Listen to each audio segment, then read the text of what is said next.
Welcome to The Explainer. Today, we've got a story that's, well, it's pretty wild. We're going to explore this totally unexpected connection between a mystic from a small village in India and, get this, the founders of Apple and Facebook.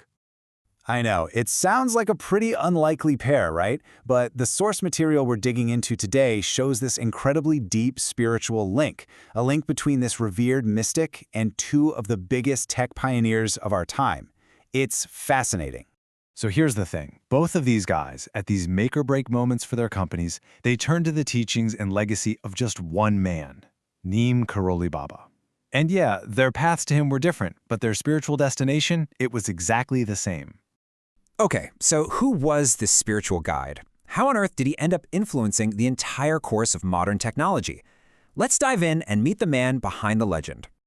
All right, so his followers called him Maharaj Ji, but he was born Lakshmi Narayan Sharma. And for them, he wasn't just some saint. No, they believed he was actually an earthly form, an incarnation of the super-powerful Hindu deity Hanuman. His reputation wasn't just built on his teachings. It was really built on these stories of just incredible miracles. Things that, according to his followers, absolutely defied any kind of rational explanation. Okay, let's get into one of the most famous legends about him. It's this story about a train journey. So, the story goes he gets kicked off a train for not having a ticket. But then, the train just stops. It won't move, the engineers are baffled, they try everything, and it stays stuck, totally motionless, until the staff apologizes and respectfully welcomes him back on board.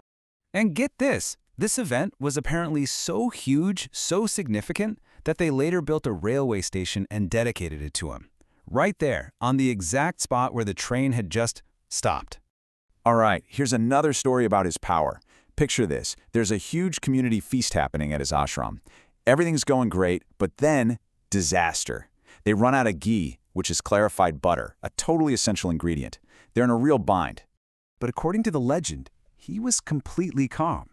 He just tells his followers, hey, go get some water from the river. So they do. And when they come back and open the containers, that water had miraculously transformed into the exact ghee they needed. Just like that, the feast could go on. And his spiritual power wasn't just local. It was said to have crossed borders. I mean, this is an incredible story. During World War II, one night, people heard him groaning in what sounded like immense pain in India. At that exact same time, miles away in Bhutan, a devotee's son is in a battle. He said he felt this invisible force literally shielding him from bullets, saving his life while all his comrades fell around him. So, okay, miracles, divine power, how does all of this connect back to Silicon Valley? Well, this is where the story takes a really modern turn. This is where the legend meets high-tech. Let's start with Steve Jobs. For him, the connection was super personal. In fact, the source material we're looking at actually attributes Apple's massive success and unbelievable growth directly to the blessings of Neem Karoli Baba. But what about Facebook? Well, that story is even more direct. And according to our sources, it all went down during a moment of absolute crisis for the company. So, a while back, Mark Zuckerberg's company was in deep, deep trouble. We're talking facing total failure, maybe even being sold off for parts. He was completely at a loss. So, who does he go to for advice? None other than Steve Jobs. And the advice Jobs gave him was incredibly specific. He said, go to India, visit the Kanchi Tham temple, visit Neem Karoli Baba's main ashram. Jobs told him that there he would find the solution to his problems.